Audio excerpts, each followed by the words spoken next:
तो हाँ जी, नमस्कार दोस्तों। आशा करता हूँ कि आप लोग ठीक होंगे और मैं भी ठीक हूँ।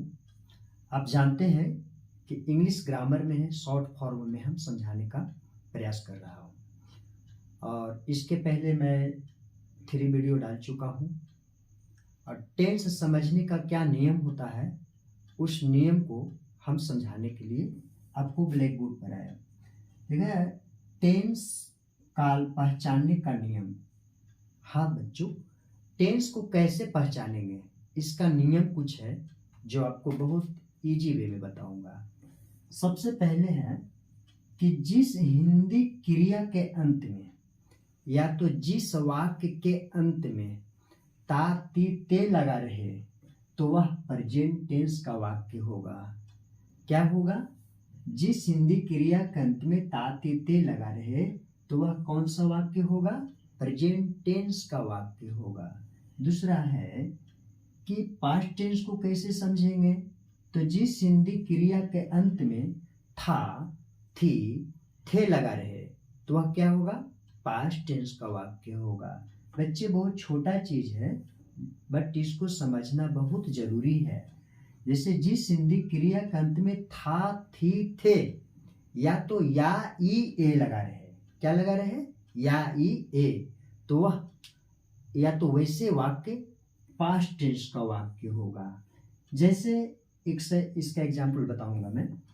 तीसरा है कि जिस हिंदी क्रिया के अंत में गा गी गे लगा रहे, क्या लगा रहे? क्रिया के अंत में या वाक्य के अंत में गा गी गे लगा रहे तो वह क्या होगा? फ्यूचर टेंस का वाक्य होगा। वैसे वाक्य को कौन सा वाक्य कहेंगे? किस टेंस का वाक्य कहेंगे? तो फ्यूचर टेंस का वाक्य कहेंगे। चलो, मैं इसके पहले बता चुका हूं subject, verb, object, noun, pronoun, adjective, adverb. अब उसको चुनने के लिए जानना है, तभी आप टेंस के वाक्य को बना सकते हैं या समझ सकते हैं। जब तक आप ये नहीं समझेंगे कि दिया हुआ वाक्य किस टेंस का है, जब तक आप उसको बना नहीं पाएंगे।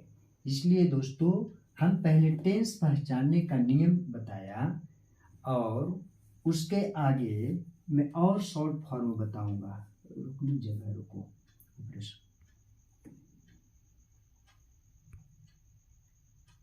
होगा। हाँ तो दोस्तों, अब कुछ आगे सीखते हैं।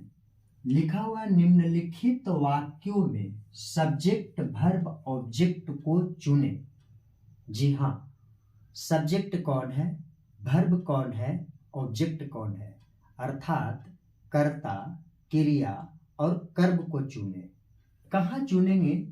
दिए हुए वाक्यों में हम चुनेंगे। जैसे पहला दिया हुआ है, मैं पढ़ता हूं।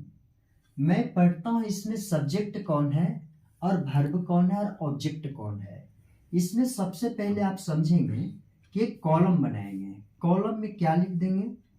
एक में सब्जेक्ट लिख देंगे, एक में सब्जेक्ट, दूसरे कॉलम में वर्ब लिख देंगे और तीसरे कॉलम में ऑब्जेक्ट लिख देंगे और हम चुनेंगे। तो बच्चों, कैसे चुनेंगे? नंबर 1 का है, मैं पढ़ता हूं। तो पढ़ने का काम कौन कर रहा है? मैं बताया हूं, काम करने वाले को सब्जेक्ट कहते हैं। तो मैं पढ़ता हूं, पढ़ने का काम कौन कर रहा है? मैं, इसलिए मैं क्या हो गया? सब्जेक्ट। इसलिए सब्जेक्ट के कॉलम में मैं लिख दूंगा। उसके बाद वर्ब चुनना है, क्रिया। क्रिया मतलब काम, किसी भी काम को करना या होना समझा जाए। तो मैं कौन काम कर रहा है? मैं पढ़ता है, इसलिए पढ़ने का काम हो रहा है, इसलिए वर्ब है। काम को क्या कहते हैं? वर्ब। तो वर्ब में क्या लिख देंगे? पढ़ता हूं। क्या लिख देंगे? पढ़ता हूं। जी, चुना गया। ऑब्जेक्ट इसमें है, क्या पढ़ता हूं? उपन्यास पढ़ता हूं कि किताब पढ़ता हूं कि पत्र पढ़ता हूं, ऐसा कुछ ऑब्जेक्ट दिया हुआ नहीं है।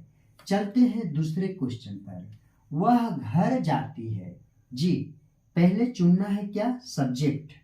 सब्जेक्ट में हम चुनेंगे कि इसमें सब्जेक्ट कौन है। तो बच्चों, मैं बताया कि काम करने वाले को सब्जेक्ट कहते हैं। बताइए, वह घर जाती है। घर जाना एक काम है, आई घर जाने का काम कौन कर रहा है? वह कर रहा है, इसलिए वह क्या हो गया? सब्जेक्ट हो गया। वह क्या हो गया? सब्जेक्ट हो गया। उसके बाद वर्ब, वर्ब मीन्स क्रिया, क्रिया मीन्स काम। वह क्या कर रहा है?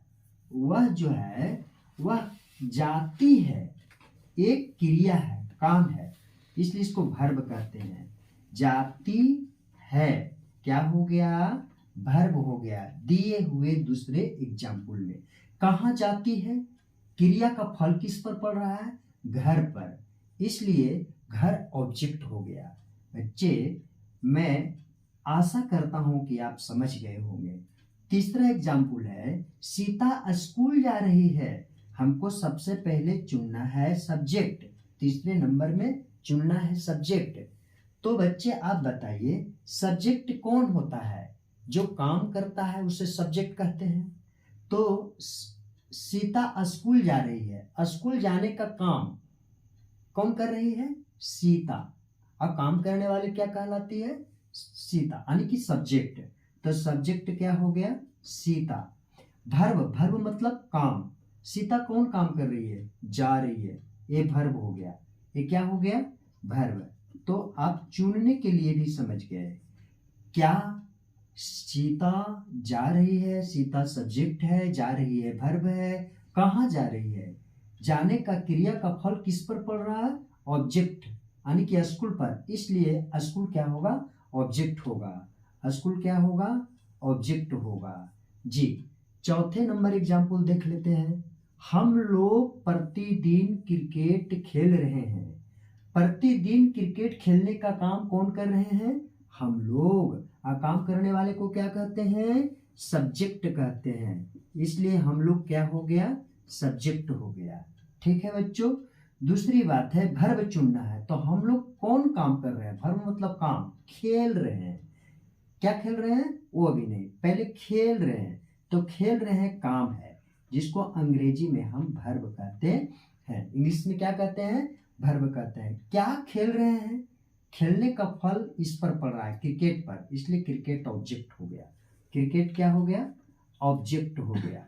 चुनना था सब्जेक्ट वर्ब ऑब्जेक्ट, हमने चुन लिया सब्जेक्ट वर्ब ऑब्जेक्ट। लेकिन इसमें प्रतिदिन है, ये क्या है? ये अदर वर्ड है। ये क्या है? अदर वर्ड है।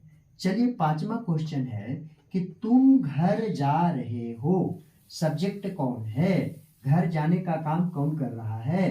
तुम, इसलिए तुम सब्जेक्ट है। जा रहा था, तुम घर जा रहा, सॉरी बच्चे, हो कह दिए थे। तुम घर जा रहा था, तुम घर जाने का काम कर रहा था, इसलिए काम करने वाले तुम सब्जेक्ट हो गया। जा रहा था वर्ब हो गया। कहाँ जा रहा था? क्रिया का फल किस पर पड़ रहा है? घर पर, इसलिए घर ऑब्जेक्ट हो गया। तो दोस्तों, आप चुनने के लिए सीखे। चुनने के लिए सीखने के बाद आपको हम टेंस, ये ट्रांसलेशन कैसे बनेगा, किस टेंस का वाक्य होगा, मैं और अगले वीडियो में डिटेल समझाने का प्रयास करूंगा। आप वीडियो को पॉज करके देखेंगे, क्योंकि आप जानते हैं गांव देहात के एरिया में लाइट उतना अच्छी है नहीं, अभी ट्रांसफार्मर भी अच्छा काम नहीं कर रहा है, जिसके वजह से लाइट अच्छी से दिख नहीं रहा होगा।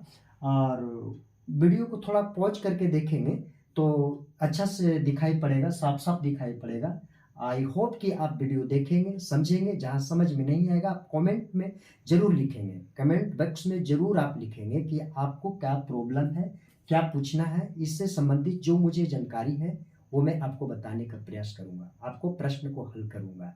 ये प्रयास मेरा रहेगा। तो दोस्तों, मेरे बच्चों, अगर ये अच्छा लगे, वीडियो अच्छा लगे, ये ग्रामर मेरा जो छोटा छोटा वीडियो है, ट्रिक है या समझाने का तरीका है, बढ़िया लगे तो आप जरूर इसको लाइक कीजिए, सब्सक्राइब कीजिए, अपने दोस्तों के पास जरूर भेजिए। ठीक है। मैं देखता हूं दोस्तों, गाना, गीत, खेसारी लाल, पवन सिंह, क्या क्या गाना सुनते हैं, देखते हैं। एक बार वीडियो भी देखिए, पढ़ाई का वीडियो जरूर देखिए। पढ़ाई जीवन से जुड़ा हुआ है, ढोरी टोरी जुड़ा हुआ नहीं है जीवन से। वो मन को और आलतू फालतू इधर उधर ले जाता है। पर पढ़ने वाला वीडियो, हम भी बहुत मेहनत करते हैं तब वीडियो बनता है। इस चीज को समझिए, कुछ न कुछ जरूर लाभ होगा इस वीडियो से।